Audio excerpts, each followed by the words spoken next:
book and a pen or pencil. Write down 1-8 and then write down what the words are that go with that number. Pick out key words on here. Pick out key words, key concepts, write them down. It doesn't matter if you have to copy what you see on the junk mail onto your piece of paper. That's fine, because when you do it over time, you'll get better at it. You'll get better at looking at the word meals, perhaps, and where you can look at it on the junk mail, hold it in your head for a moment, and then write it down on your notebook. Then take that word and turn it into a sentence. Welcome to the Listen for Life podcast with Genevieve Richardson. Genevieve is a speech-language pathologist rehabilitating adults with communication challenges after a stroke or due to a neurological impairment. Get equipped with knowledge from experts in the field and professionals you need to know. We'll hear stories and experiences from others who are navigating life with aphasia. So, put your earphones in and take a walk outside. This isn't just a podcast. This is a community, a resource, and a support system. We're in this together. Do life. So today we are talking about how to make junk therapeutic. So last week I talked about neuroplasticity. And in that talk on Instagram, I referred to how you can use your junk drawer in your house and make it therapeutic. And so I wanted to take that a step further today. But before that, let's talk about neuroplasticity. Is that a word you had heard before? Is it a concept you're familiar with? Have you worked with a therapist that talks about neuroplasticity? So where we are going today is functional therapy you can do in your home. The junk drawer, I know you have one. I could probably name 4 junk drawers that I have in the house, all in different places. So last week, let's review. Take your junk drawer out in the kitchen. I know you have one, maybe you have 2 there. Sort the items, literally take out the drawer if you can. Set it on a flat surface. Take out all of the items in there and sort it by function. Maybe you've got pens, pencils. I'm visual. I meant to pull it out, but I didn't today. Rubber bands, paper clips. I have probably 3 pairs of spare glasses sitting in my junk drawer. Pull all those things out and sort them. How can you do it? Sorry, I got distracted. I'm reading the comments. Sort items by type. Name the objects. Say it out loud. Count the objects. How many pens do you have? How many pencils do you have? Take a moment, wipe out the drawer, and then as you go to reload the drawer, count the items back in. It sounds simple, it sounds simplistic, but look at how you can take a practical task and make it therapeutic. Then I encourage you to get a piece of paper, a notepad, a scrap piece of paper, the back of a receipt. It doesn't matter. Again, this is about being active in your therapy and not letting things like having the perfect piece of paper get in your way of doing something therapeutic. Now, on that, we'll say the back of the receipt from Trader Joe's, grab a pen. And it doesn't matter if you're using your dominant hand or your non-dominant hand. Do your best to write out single words. Name those items that are in that junk drawer. Use the contents for your inspiration for the words. If you cannot write, that's not an excuse. I'm sorry, it's not an excuse. If you want your brain to heal, you have to work it. You've got to work it every way you can. Use the texting feature on your phone. Text the words to somebody in text messages. Go into the Notes app on your phone. If you can only text with one thumb, do it. It doesn't matter as long as you do it. That is what is important. You are challenging your brain to lay down new neural pathways by doing repetition and thinking about your language. Once you get some words written down or texted or type them on the computer, again, it doesn't matter how you do it. Oh, and if you don't have a proper pen and you only have a crayon, use the crayon. We are not about perfection. We are about doing. Good is good enough. Once you have some words, turn them into a sentence. Keep it simple. If it's a pen, say, I have a pen. The pen is blue. I have a red pen. It doesn't matter the sentence as long as you are thinking in a sentence. Of course, if your aphasia is such that you are speaking in sentences and this is very easy, well, then you need to challenge yourself to do something more than sentence level work. You need to write a story. You need to write a couple of sentences and or get creative with your vocabulary. Where there's a will, there is a way to make everyday items therapeutic. Okay, so the theme of this show is utilizing your junk for therapy. I had a better title than that. Making junk therapeutic. So here's activity number 2. The first one was the junk drawer, which we covered last week, and I just wanted to expand a little more about it today. So I saved my junk from yesterday. I literally went and pulled it out of the recycling trash today. I received an advertisement for an alarm company. I received a postcard for an upcoming speech pathology conference. I got a coupon, 20% off at the shoe store. Woohoo! I should probably open it and look at that. And then my kid, who's a senior and applying for college, is getting probably a dozen postcards every week for college. You know, like, ooh, consider us for your college. And then I had an envelope with supposedly curated offers just for me. So on here, I don't even know what this is. Hello Fresh. I'm going to grab this piece of junk mail that says Hello Fresh. Hello Fresh is getting a little extra free advertising today. How can you use junk mail? Number 1, why don't you read aloud the headlines?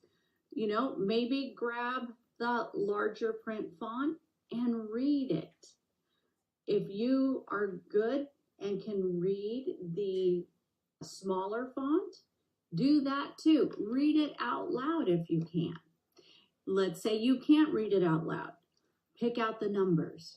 I see right here we have 18 free meals. What often happens with aphasia is there's trouble processing numbers because this is yet a visual representation system of the concept of a number, 18. So we can write 18, you know, as 1-8, but there's also a word that goes with it.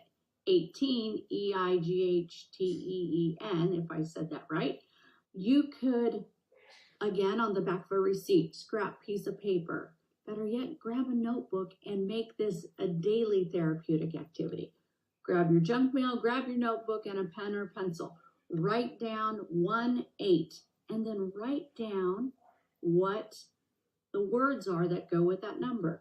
Pick out keywords on here. Pick out keywords, key concepts, write them down. It doesn't matter if you have to copy what you see on the junk mail onto your piece of paper. That's fine, because when you do it over time, you'll get better at it. You'll get better at looking at the word meals, perhaps, and where you can look at it on the junk mail, hold it in your head for a moment, and then write it down on your notebook. Then take that word and turn it into a sentence. I need to plan my next meal. Or what meal is this?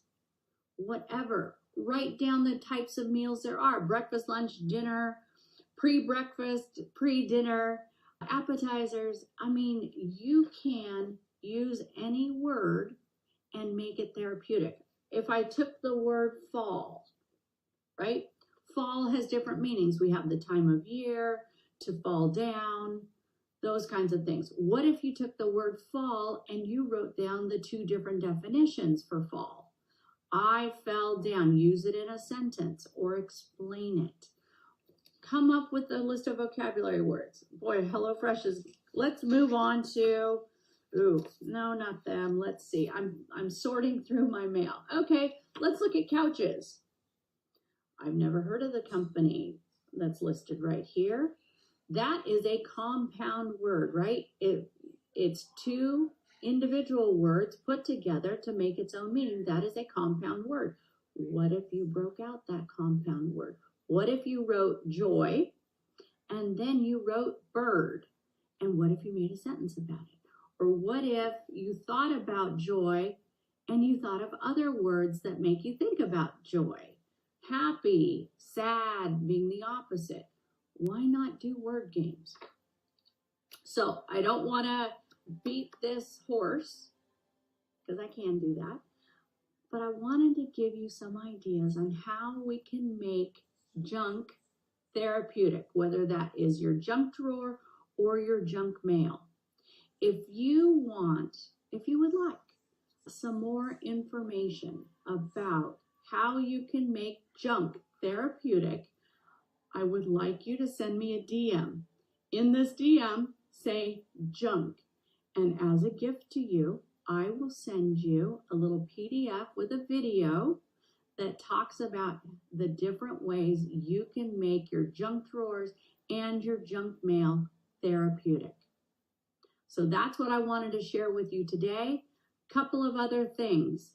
Next week on the live show, you get to meet Dana Lastman. Dana is a Medicare insurance agent. Right now, we are just on the cusp of the Medicare annual enrollment period. Why does that matter? Because if you make the wrong choice with your Medicare, and I'm talking about original Medicare, it can have catastrophic consequences in your finances. And that's what Dana's going to talk to us about. So she's going to educate us about Medicare and the annual enrollment period and what that means and what you need to think about if you are thinking about getting off of original Medicare, considering another kind of insurance, whatever the case may be. We are here to give you information and empower you to make the decisions about your insurance, especially if you are a original Medicare participant. So next week on the live show, I will come on to Instagram right at the top at 11 and point you guys to my Facebook and my YouTube channels where you can watch that interview live. Come with your questions. That's the beauty of, and that's why I do the live show on those other platforms. I can get your questions and interview her, and we can talk and we can discuss. Come up with some questions. Did you get something in the mail already about this open enrollment period? Do you know what it means? Do you know about the drug program? Do you know about, oh my gosh, there's so much stuff. We will let Dana educate you. I will ask all the questions I can, but I need your help too to submit questions. You can DM me questions. You can email hello@dolifespeechpathology.com. If you've got Medicare questions now, concerns, worries, anything, send them to me. I will give those to Dana before we do the interview, and we will take all the time that we need to answer your questions.